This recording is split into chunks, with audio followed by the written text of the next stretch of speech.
வணக்கம் நட்பூக்களே, நிலா கிருஷி தமிழ் நாவல்ஸ் சேனலுக்கு உங்களை அன்புடன் வரவேற்கிறேன். அப்புறம் கதையை பற்றின கருத்துக்களை கண்டிப்பாக தெரிவியுங்க. அண்ட் கதையை பிடிச்சவங்க please like, share and subscribe. Okay, கதைக்குள்ளே போவோமா?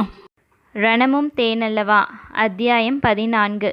திருமண நாள் அழகாக விடிந்தது. அந்த பெரிய மண்டபத்தில் முக்கிய பிரமுகர்கள், உறவினர்கள் மற்றும் நண்பர்களின் கூட்டம் நிரம்பி வழிந்தது. ஆதித்யனின் பெற்றவர்களாக மாணிக்கமும் லட்சுமியும் ஆன்மீக சுற்றுலா முடிந்து 3 நாட்களுக்கு முன்புதான் சென்னை வந்து சேர்ந்திருந்தனர். பேரன் பேத்திகள் திருமண விபரம் அவர்களுக்கு தொலைபேசி வாயிலாகத்தான் தெரியப்படுத்தப்பட்டிருந்தது. அவர்கள் வரும் நாளை கணக்கிட்டுத்தான் திருமண தேதி குறிக்கப்பட்டிருந்தது. மணமேடையில் போடப்பட்டிருந்த 2 மணப்பந்தல்களில் ஒன்றில் ரிஷிநந்தனும் மற்றொன்றில் விஜயும் அமர்ந்திருந்தனர். வெள்ளைப்பட்டு வேட்டி சட்டையில் மணமாலையோடு அமர்ந்திருந்தவர்கள் ஐயர்கூறு மந்திரங்களை உள்வாங்கி திருப்பி உச்சரித்து கொண்டிருந்தனர். பொன்னை அழைச்சிட்டு வாங்கோ. ஐயரின் குரலில் இருவருமே திரும்பி பார்த்தனர். மணப்பெண்களுக்கான சர்வ அலங்காரங்களுடன் 2 தேவதைகள் நடந்து வந்தனர். மித்ரா செம்பருத்தி பூவின் நிறத்தில் நீலவண்ண பார்டருடன் கூடிய புடவை. ஆதினி முழுவதுமாக தங்க நிற புடவையில் தங்க தாரிகையாய் ஜொலித்து கொண்டிருந்தாள். 2 நங்கைகளும் மென்னடை நடந்து வந்து தங்களது இணையின் அருகே அமர்ந்தனர். முதலாக ஆதினியின் அழகு ரிஷியின் கவனத்தில் பதிந்தது. இவ்வளவு அழகா? மனதிற்குள் நினைத்து கொண்டவனின் பார்வை பிரமிப்பாய் அவளை தழுவி பின் ஐயரிடம் மீண்டது. நடந்து வரும்போது அவளை ரசித்த விஜயின் கண்கள் அவள் தன்னருகில் வந்து அமர்ந்தவுடன் பாராததைப் போல் திரும்பிக் கொண்டன. கெட்டிமேளம் கெட்டிமேளம். ஐயரின் குரல் ஒலிக்க, மங்கள மேளவாத்தியங்கள் முழங்க, மணமக்களின் பெற்றோர்கள் பொன் தாலியை எடுத்து விஜய் மற்றும் ரிஷியின் கைகளில் கொடுத்தனர். 2 பெண்களும் தன்னவன் கட்டப்போகும் தாலிக்காக தலை குனிந்து காத்திருந்தனர். ரிஷியின் கைகள் உரிமையோடு ஆதினியின் கழுத்தை உரசிச் சென்று 3 முடிச்சிட்டது. தலை குனிந்து அமர்ந்திருந்தவளின் பார்வையில் அவளது நெஞ்சுக்குழியை வந்து முத்தமிட்ட தாலிக்கயிறு கண் சிமிட்டியது. என்ன உணர்வு என்று சொல்லத் தெரியாத ஒரு வகையான உணர்வுக்குள் அவள் சிக்கிக்கொண்டாள். அவள் மட்டுமல்ல, ரிஷியின் நிலைமையும் அப்படித்தான். இருவர் மனதிலுமே காதல் சத்தியமாயில்லை. ஆனால் இவள்தான் என் மனைவி, இவன்தான் என் கணவன் என்ற உரிமை உணர்வு மட்டும் சட்டமாய் அமர்ந்திருந்தது. தாலியை எடுத்துச் சென்ற விஜயின் கரங்களோ மித்ராவின் கழுத்தில் 3 முடிச்சிடாமல் தாமதித்து அப்படியே நின்றது. அவனது செய்கையில் பெண்ணவள் நிமிர்ந்து அவன் கண்களை சந்தித்தாள். அவன் கண்களில் கோபம் மட்டுமே மிஞ்சியிருந்தது. என் காதல் தராத நம்பிக்கையை இந்த மஞ்சள் கயிறு தந்துவிடுமா? அவனது விழிகள் கடுமையாய் கேள்வி கேட்டன. அவள் ஒன்றும் பேசவில்லை. தன் உள்ளத்தில் உறைந்திருந்த காதல் மொத்தத்தையும் தன் விழிகள் வழியாக அவனுக்குள் பாய்ச்சினாள். அவளுக்கு தெரியும், அவனது கேள்விக்கான பதில் அவளுடைய காதல்தான் என்று. அவள் எண்ணியதைப் போலவே அவள் விழிகளில் வழிந்த காதல் காந்தம் போல் ஆனவனை கட்டிப்போட, அவன் மனதில் உறைந்திருந்த காதலும் மெல்ல மெல்ல எட்டி பார்க்க ஆரம்பித்தது. அதன் விளைவு, அவனது கரங்கள் அழுத்தமாய் மென்மையாய் அவளது கழுத்தில் படிந்து 3 முடிச்சிட்டு தனக்கான உரிமையை நிலைநாட்டி கொண்டன. அவனது கண்களோ காதலுடன் அவளை தழுவி மீண்டது. சில கணங்களே என்றாலும் அவனது கண்களில் தெரித்து விழுந்த காதலை அவள் கண்டு கொண்டாள். அவளது இதழோரம் சிறு சிரிப்பு உதயமானது. எனக்கு தெரியும் விஜய், நம்ம காதலை நீங்க சாக விட மாட்டீங்க. என் மேல உங்களுக்கு இருக்கிற கோபத்தை என் காதலால சரி செய்வேன். மனதிற்குள் உறுதிமொழி எடுத்துக்கொண்டாள். ஆனால் அது அவ்வளவு எளிதல்ல. அதற்காக அவள் நிறையவே போராட வேண்டி வரும் என்பதை மறுகணமே இறுகிப்போன அவனது முகம் அப்பட்டமாய் எடுத்துரைத்தது. அக்னியை சுற்றி வலம் வரும்போது அவளது கரத்தை பற்றிய அவனது கரத்தில் ஒரு உயிர்ப்பிள்ளை கடனே என்றுதான் பற்றியிருந்தான். 3 சுற்று முடிந்தவுடன் தீச்சுட்டாற்போல் விலகி கொண்டான். அப்பொழுது மட்டுமல்ல, தோலை சுற்றி அவள் நெற்றி மற்றும் உச்சி வகுட்டில் குங்குமம் வைக்கும் போதும் சரி, மாலை மாற்றிக்கொள்ளும் போதும் சரி, அவனது கரங்கள் மிக ஜாக்கிரதையாயிருந்தன, அவளை உரசிவிடக்கூடாது என்று. அதை கண்டு கொண்டவளின் மனம் வேதனையடைந்தாலும், இதற்கே சளைத்தால் எப்படி? இன்னும் நீ பார்க்க வேண்டியது நிறைய இருக்கிறது. அதையும் இதையும் கூறி அவளது காதல் மனம் அவளை தேற்றி நிமிர வைத்தது. இவர்கள் இப்படி இருக்க, ரிஷிநந்தன் ஆதினி ஜோடியோ அனைத்து சம்பிரதாயங்களிலும் முழு மனதோடு ஈடுபட்டனர். அவர்களது மனதில் தான் காதல் இல்லை. மற்றபடி இருவருமே அவர்களது பந்தத்திற்கு உண்மையாக இருக்க நினைத்தனர். அதை மதித்தனர்.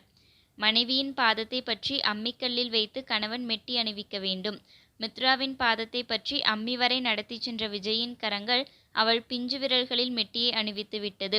மெட்டியை அணிவித்த பிறகும் அவனது கரங்கள் அவளது பாதத்தை மென்மையாக வருடிவிட்டது போல் ஒரு உணர்வு அவளுக்குள். அவள் சட்டென்று குனிந்து அவனை பார்க்க அவள் நினைப்பு பொய்யோ என்பதைப் போல் அவன் முகம் இறுகி கிடந்தது.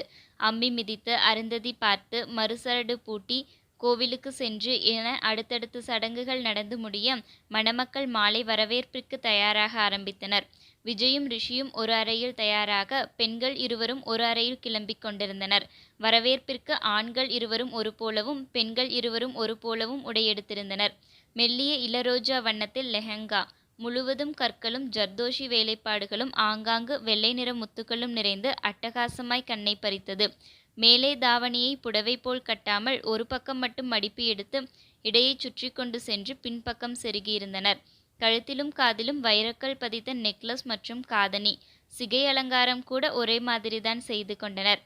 கண்ணே பட்டுடும்.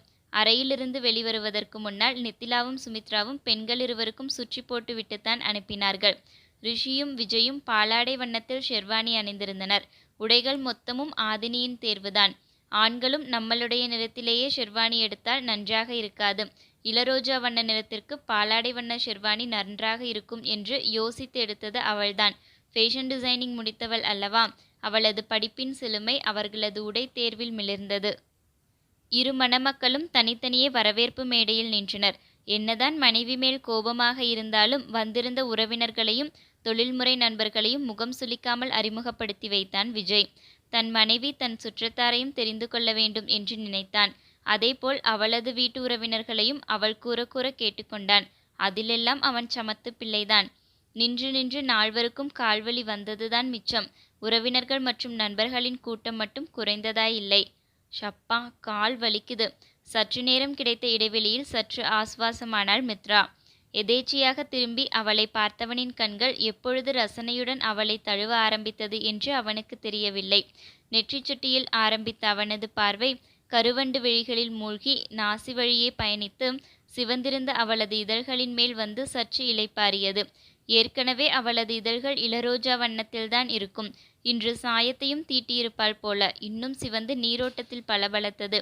அவனது உதடுகள் மெல்ல தன் நாவை நீட்டி தனது உதடுகளை ஈரப்படுத்தி கொண்டன. அவனது பார்வை கீழிறங்கியது.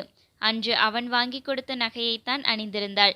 சிறு புன்னகையுடன் அவனது பார்வை இன்னும் முன்னேற, அப்பா, மூச்சடைத்து போனது அவனுக்கு.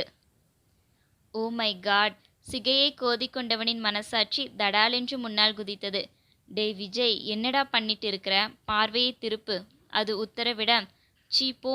விரட்டி தள்ளியவன் விலகமாட்டேன் என்று அடம் பிடித்த பார்வையை வெகு சிரமப்பட்டு முன்னேற விட்டான். மீண்டும் ஒரு சோதனை அவனது விழிகளுக்கு.